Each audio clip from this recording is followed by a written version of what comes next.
بسم اللہ الرحمن الرحیم ولم يذكرني رسول الله صلى الله عليه وسلم حتى بلغ تبوك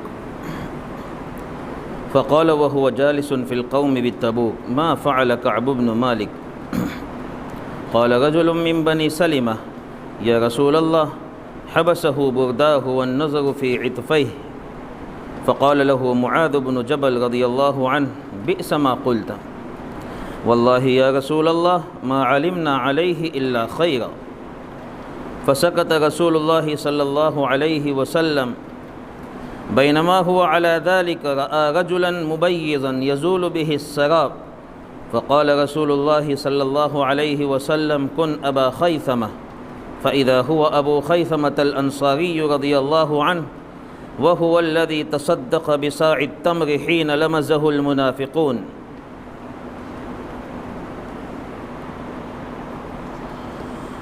محترم دوستو بزرگو،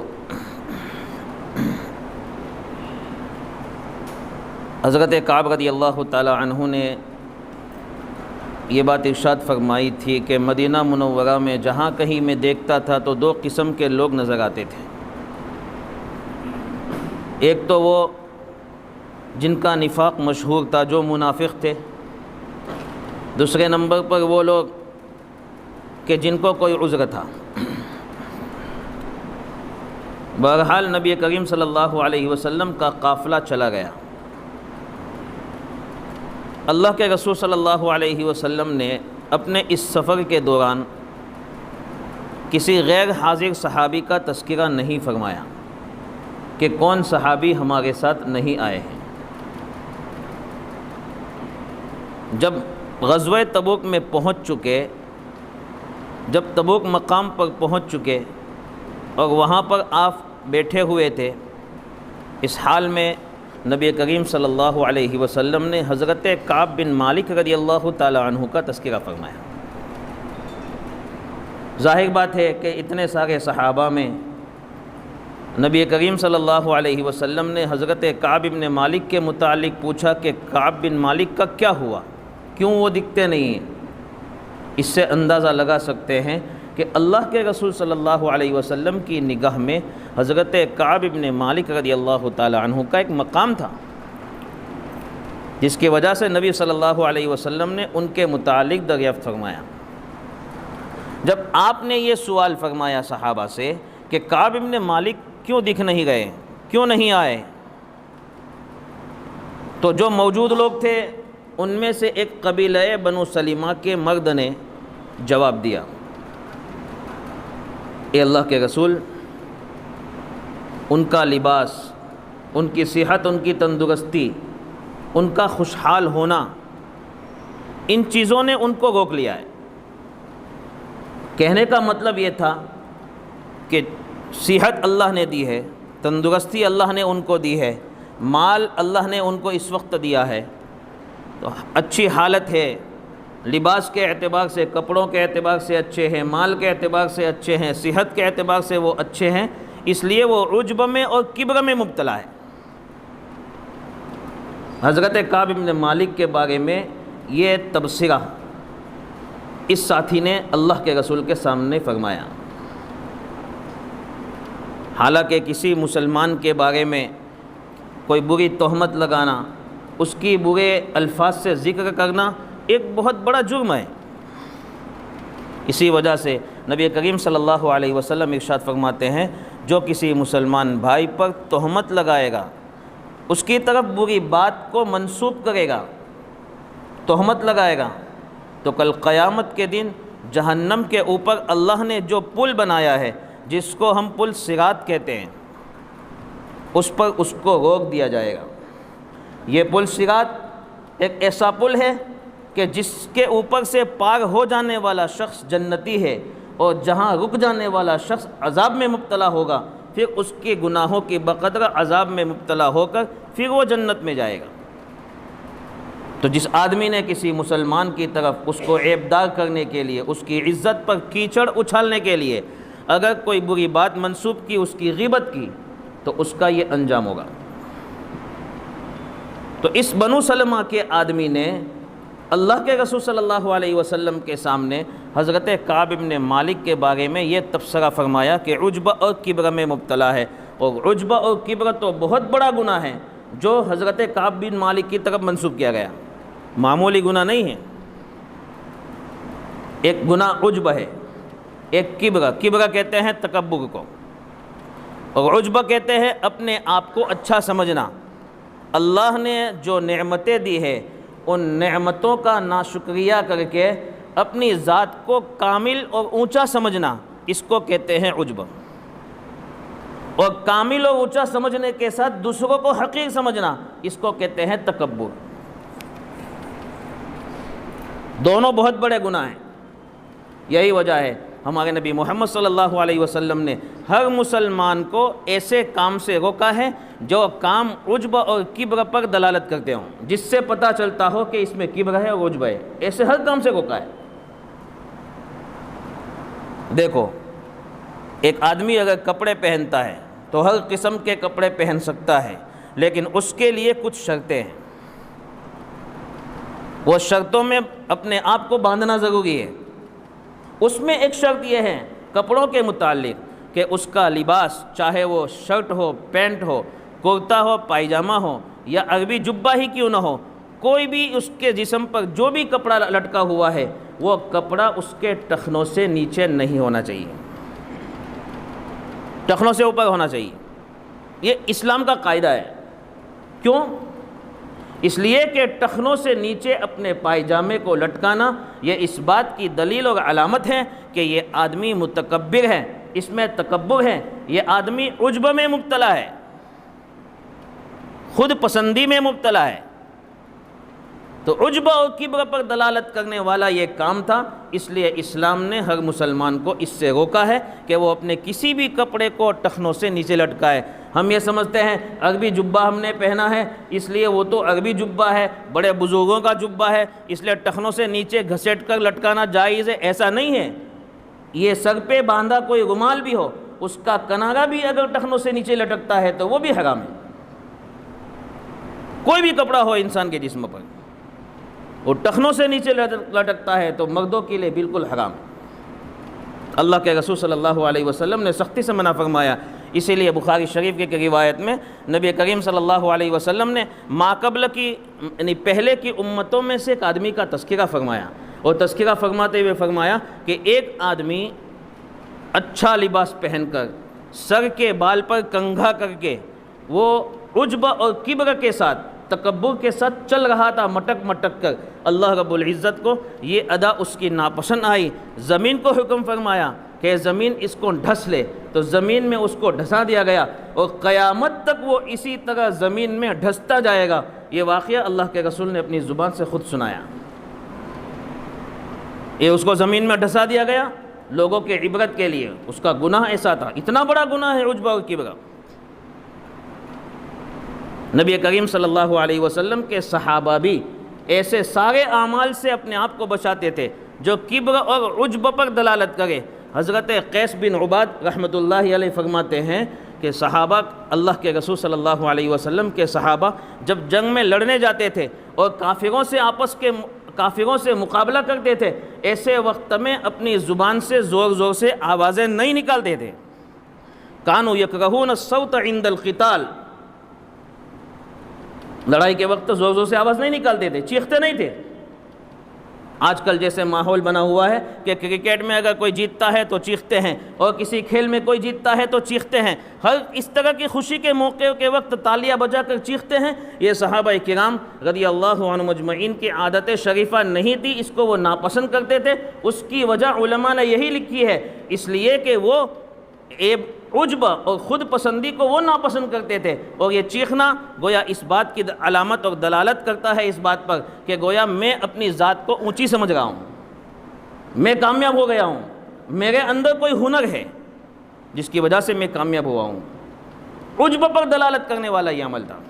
ایک مرتبہ حضرت ابو ہریرہ رضی اللہ تعالی عنہ مسجد کے راستے میں تشریف لے جا گئے تھے، تو ایک عورت کا وہاں سے گزر ہوا، اس نے خوشبو لگا رکھی تھی، اور ساتھ ساتھ اس کے جو کپڑے تھے اوپر سے نیچے زمین پر بہت زیادہ گھسٹ گئے تھے۔ ابو ہریرہ رضی اللہ تعالی عنہ نے یہ ارشاد فرمایا، یا امۃ الجبار، جبار اللہ کی صفت ہے، اے اللہ کی بندی کہاں سے آ گئی ہے؟ اس نے کہا مسجد سے۔ خوشبو لگائی ہے تو نے؟ کہاں خوشبو لگائی ہے؟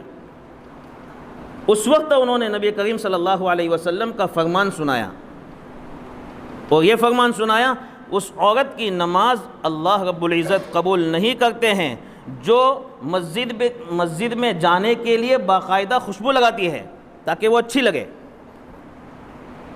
مسجد میں جانے کی نیت سے خوشبو لگاتی ہے، عورت ہے، اس کو خوشبو لگانا منع ہے۔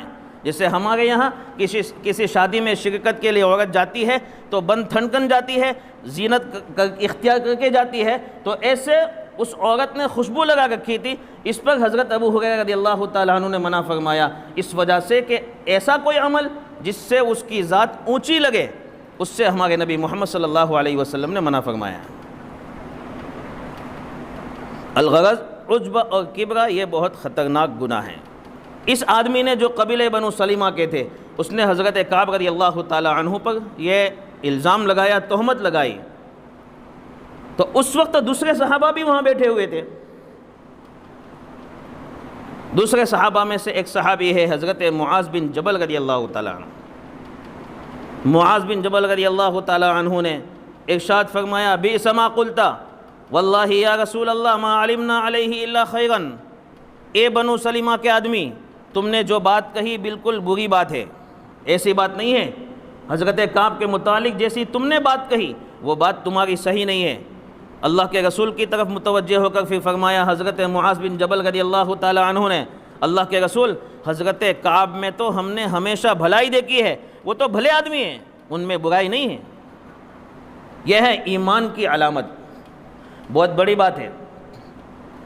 ایک ایمان والے کی عزت اللہ کے یہاں بہت محبوب اور پسندیدہ ہے، اسی لیے اس کی عزت کو بچانے کے خاطر اگر وہ شہید ہو جاتا ہے، قتل کر دیا جاتا ہے، تو اس کو شہادت کا درجہ ملتا ہے۔ من قتل دون عرضہ فہو شہید، حدیث میں جس آدمی کو مار دیا گیا اس کی عزت بچانے کے لیے، وہ اپنی عزت کے دفاع میں تھا، عزت بچانے کے لیے لڑ رہا تھا، سامنے والے نے حملہ کیا تھا اس کی عزت پر، اس کے گھر والوں پر، اس کے گھر کی عورتوں پر، عزت بچانے کے لیے وہ لڑتے لڑتے مر گیا، اس کو شہادت کا درجہ ہے۔ عزت اللہ کے یہاں ایمان والے کی بہت محبوب و پسندیدہ ہے۔ اسی لیے حدیث میں آتا ہے کہ جو آدمی بھی مسلمان کی مدد کرنا چھوڑ دیتا ہے، اس وقت اس جگہ پر جہاں پر اس کی عزت کو تار تار کیا جاتا ہو، اس کی عزت کو پامال کیا جاتا ہو، ایسی جگہ پر جو آدمی بھی مسلمان کی مدد کرنا چھوڑ دیتا ہے تو اللہ رب العزت اس مدد چھوڑنے والے کی بھی مدد نہیں کریں گے ایسے وقت میں جب اس کو اس کی عزت بچانے کی ضرورت پڑے گی، اس کی بھی مدد نہیں کریں گے۔ یہ اللہ کا نظام ہے، ایمان والے کی عزت اللہ کو بہت محبوب ہے۔ اس لیے نبی کریم صلی اللہ علیہ وسلم نے خود ارشاد فرمایا ہے، ابو داؤد شریف کی روایت ہے کہ جو بھی آدمی مسلمان کی عزت کو بچائے گا، اللہ رب العزت کل قیامت کے دن ایک فرشتے کو مقرر کرے گا جو اس عزت بچانے والے کے گوشت کو جہنم کی آگ سے بچائے گا۔ ایمان والے کی عزت کو بچانا اتنا بڑا عمل ہے۔ تو ایک مسلمان کی کسی جگہ پر غیبت ہو گئی ہو، برائی ہو گئی ہو، تو ہم یہ ان کی ہاں میں ہاں نہ ملائے، ہمارا فریضہ ہے کہ اس مسلمان کی جانب سے جواب دے۔ سب سے بڑی بات یہ ہے کہ اس مسلمان کی جانب سے جواب دیتے ہوئے ہم سب سے پہلے سامنے والے کو خاموش کریں کہ تو غلط کہہ رہا ہے، جیسا حضرت معاذ بن جبل نے کیا، پھر اس کی اچھائیاں بیان کرے۔ یہ سب سے بڑی بات ہے۔ اگر اتنی ہمت نہیں ہوتی ہے تو کم سے کم دل سے تو اس کو برا سمجھنا چاہیے کہ یہ آدمی جو کہہ رہا ہے وہ غلط کہہ رہا ہے، اس کی بھلائیاں امت میں چلانی چاہیے۔ ایمان والے کا دفاع ہم سب کے لیے لازم ہے۔ اس کی عزت پر جب بھی داغ آئے تو اس داغ کو ہٹانا یہ ہماری ذمہ داری ہے۔ معاذ بن جبل رضی اللہ تعالی عنہ نے ایسا ہی کیا۔ فرمایا ابی سما قلتا، ارے مرد تو نے جو بات حضرت کعب بن مالک کے بارے میں کہی وہ بالکل غلط بات ہے، بہت بری بات ہے۔ پھر نبی صلی اللہ علیہ وسلم سے فرمایا اللہ کے رسول کعب بن مالک جو رک گئے ہیں، غزوے میں نہیں آئے ہیں، اس کی وجہ یہ نہیں ہے جو یہ بیان کرتا ہے۔ کعب بن مالک تو بہت بھلے آدمی ہیں، ان میں کبر اور عجب نہیں ہے، وہ ایسے صحابی ہیں، سچے پکے صحابی ہیں، اس لیے ان میں تکبر نہیں۔ نبی کریم صلی اللہ علیہ وسلم خاموش ہو گئے، آپ نے کوئی جواب ارشاد نہیں فرمایا۔ اس کے بعد وہاں مقام تبوک میں تو پہنچ چکے تھے، کچھ صحابہ ایسے تھے جو کسی عذر کی وجہ سے اللہ کے رسول صلی اللہ علیہ وسلم کے اس قافلے سے پیچھے رہ گئے تھے۔ عذر کیا تھا؟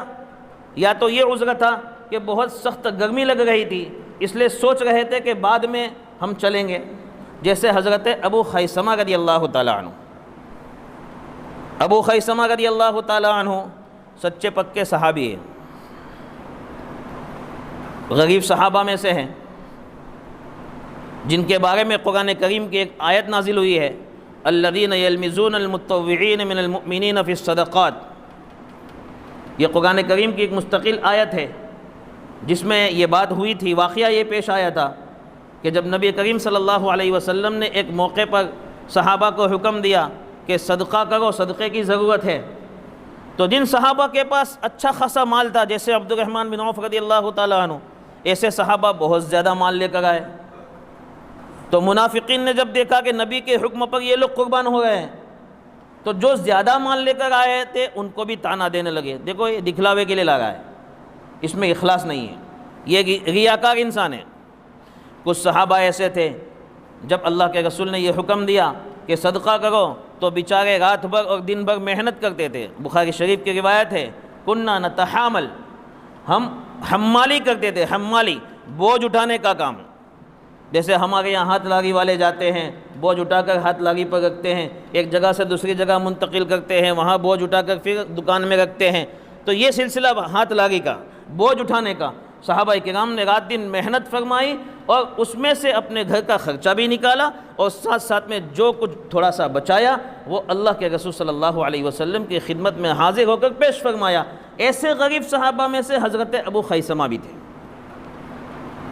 کہ حمالی کی اور اس کے بعد کچھ پیسہ بچا کر اللہ کے رسول صلی اللہ علیہ وسلم کی خدمت میں حاضر فرمایا، اور وہ ایک سا گیہوں کی شکل، کھجور کی شکل میں تھا، ایک سا یعنی تقریباً 3.5 کلو کے قریب ہوتا ہے، وہ 3.5 کلو کھجور انہوں نے اللہ کے رسول صلی اللہ علیہ وسلم کی خدمت میں حاضر فرمائے تھے۔ اس وقت منافقین کہنے لگے دیکھو اتنا چھوٹا صدقہ ہے، اللہ کو اس کے صدقے کی کیا ضرورت؟ زیادہ صدقہ کرنے والے آتے ہیں تو تانا دیتے ہیں ریاکاری کا، کم صدقہ جو غریب انسان ہے وہ لے کر آتے ہیں تو بھی تانا دیتے ہیں اس بات کا کہ یہ اللہ کو ان کے صدقے کی کیا ضرورت، اتنا چھوٹا چھوٹا صدقہ لے کر آ رہے ہیں۔ بہرحال کیڑے نکالنا ان کا کام تھا منافقین کا، اس لیے انہوں نے ایسا کیا۔ اس واقعے پر اللہ رب العزت نے ابو خیثمہ اور ایسے صحابہ کی تعریف پر مستقل قرآن کریم میں آیتیں نازل فرمائی اور منافقین کی عادتوں سے، ان کی ان خصلتوں سے امت کو واقف فرمایا۔ الذین یلمزون المتطوعین، تو یہ ہیں ابو خیثمہ کہ جو ایک سا کا صدقہ لے کر اللہ کے رسول کی خدمت میں آئے تھے۔ تو ابو خیثمہ رضی اللہ تعالیٰ عنہ ویسے غریب انسان تھے، یہ ابو خیثمہ رضی اللہ تعالیٰ عنہ بھی نبی کریم صلی اللہ علیہ وسلم کے سفر میں نکل جانے کے 10 دن کے بعد اپنے کھیت میں تشریف لے گئے۔ وہاں ان کی 2 بیویاں تھیں، انہوں نے دیکھا کہ ان کی 2 بیویاں ایک چھپر بنا کر اس کے سائے میں رہ رہی ہے، ٹھنڈا پانی پی رہی ہے، اچھے سے اچھا کھانا کھا رہی ہے۔ جب یہ اپنے کھیت میں داخل ہوئے انہوں نے یہ منظر دیکھا، فوراً ان کے ذہن میں بات آئی کہ میرے نبی محمد صلی اللہ علیہ وسلم تو 10 دن ہو گئے تبوک کے سفر پر پہنچے ہیں، سخت گرمی کا موسم ہے، وہ سخت گرمی میں ہوں اور میں اس چھپر کے نیچے سائے میں رہوں، یہ کہاں کا انصاف ہے؟ یہ بات انہوں نے سوچ کر فوراً اپنی عورتوں سے یہ کہا کہ اللہ کی قسم کھا کے کہتا ہوں کہ میں تمہارے اس چھپر میں داخل نہیں ہوں گا، میرے لیے توشہ تیار کر دو، میں نبی کریم صلی اللہ علیہ وسلم کے ساتھ ان کے سفر میں جا کر ملنا چاہتا ہوں۔ فوراً اپنی سواری کو لے کر روانہ ہو گئے۔ اللہ کے رسول صلی اللہ علیہ وسلم غزوہ تبوک کے مقام پر پہنچ چکے تھے۔ جہاں بیٹھے ہوئے تھے وہاں سے صحابہ نے دیکھا کہ کوئی آدمی آ رہا ہے۔ ابو خیثمہ دور تھے، پہچانے نہیں جاتے تھے، دور تھے۔ تو صحابہ نے جب نبی کریم صلی اللہ علیہ وسلم کے سامنے تذکرہ فرمایا کہ کوئی آدمی آ رہا ہے، نبی کریم صلی اللہ علیہ وسلم نے فوراً ارشاد فرمایا کن ابا خیثمہ، یہ یقیناً ابو خیثمہ ہوں گے، یقیناً ابو خیثمہ ہوں گے۔ اللہ کے رسول صلی اللہ علیہ وسلم کے معجزات میں سے ہے یہ، حالانکہ دور ہے بالکل، صرف ایک آدمی آ رہا ہے اتنا نظر آ رہا ہے، کون ہے وہ اس کا کوئی پتہ نہیں، لیکن نبی صلی اللہ علیہ وسلم کو وحی کے ذریعے سے پتہ چل گیا کہ ابو خیثمہ ہے۔ ابو خیثمہ کے بارے میں اللہ کے رسول صلی اللہ علیہ وسلم نے صحابہ کو اطلاع دے دی کہ یہ ابو خیثمہ آ رہے ہیں، جن کے بارے میں قرآن میں آیت نازل فرمائی گئی ہے۔ ایسے ہی ابو ذر رضی اللہ تعالیٰ عنہ کا واقعہ ہے۔ ابو ذر رضی اللہ تعالیٰ عنہ، ان کے پاس سواری تھی لیکن کمزور تھی، سفر لمبا تھا، اس لیے وہ یہ سوچ رہے تھے کہ نبی صلی اللہ علیہ وسلم نکل جائیں، ان کے بعد میں کچھ دنوں تک اپنی سواری کو اچھے سے اچھا کھانا کھلاؤں گا، مضبوط کروں گا، پھر میں اس سفر میں نکل جاؤں گا اور نبی کریم صلی اللہ علیہ وسلم کے ساتھ ہو جاؤں گا۔ کھانا کھلایا، سواری پر نکلے، لیکن سواری وہی کمزوری ظاہر کر رہی تھی، چل نہیں رہی تھی، اس لیے بہت پیچھے رہے۔ بالآخر انہوں نے اپنا سارا سامان اپنے کمر پر لیا، کمر پر لادا اور اس کے بعد پیدل چل دیے۔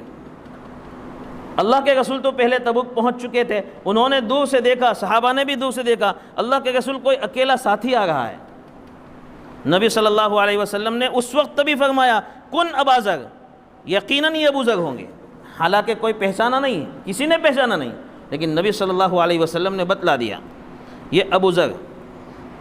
نبی صلی اللہ علیہ وسلم کے جب قریب ہوئے تو اللہ کے رسول صلی اللہ علیہ وسلم سے انہوں نے بیان فرمایا کہ اللہ کے رسول ایسا ہے کہ میں اپنی اونٹنی کو اس طرح کھلانے کے لیے رہ گیا تھا، لیکن وہ کمزور ثابت ہوئی، تو پھر میں نے اپنا سامان اپنے کمر پر باندھا اور اسی طرح میں چلتا ہوا پیدل آپ کے اتباع میں آ گیا ہوں۔ نبی صلی اللہ علیہ وسلم نے اس وقت دعا دی اور ان کے بارے میں ایک پیشن گوئی فرمائی، رحم اللہ ابا ذر، اللہ ابو ذر پر رحم فرمائے، یمشی وحدہ، تنہا چلے گا، یہ تنہا چلے گا۔ اللہ کے رسول فرماتے یہ تنہا چلے گا، یموت وحدہ، یہ تنہا مرے گا، اور یبعث وحدہ، اللہ کے یہاں قیامت کے دن تنہا اکیلا اٹھایا جائے گا۔ یہ پیشن گوئی ان کے بارے میں فرمائی، اور ایسا ہی ہوا۔ ابو ذر رضی اللہ تعالیٰ عنہ اکیلے اپنے زمانے میں، حضرت عثمان رضی اللہ تعالیٰ عنہ کے زمانے میں کسی واقعے کی وجہ سے مقام ربضہ میں رہنے کے لیے چلے گئے تھے، ان کا اکیلے کا مکان تھا، اکیلے وہاں رہتے تھے، اور اسی حالت میں وہاں پر ان کا انتقال ہوا، کسی کو پتہ بھی نہیں تھا۔ انہوں نے وصیت فرمائی تھی کہ جب میرا انتقال ہو جائے تو مجھے فلاں راستے کے کنارے وہاں میرا جنازہ تیار کر کے رکھ دینا، قافلہ آئے گا ان کو اطلاع کر دینا۔ تو ایسا ہی ہوا، ان کا انتقال ہوا، راستے کے کنارے ان کو رکھا گیا۔ عبداللہ بن مسعود رضی اللہ تعالیٰ عنہ کا قافلہ ادھر سے کہیں سے آ رہا تھا، انہوں نے دیکھا کس کا جنازہ ہے؟ ابو ذر رضی اللہ تعالیٰ عنہ کا جنازہ ہے۔ پھر عبداللہ بن مسعود رضی اللہ تعالیٰ عنہ نے ان کی تجہیز و تکفین فرمائی۔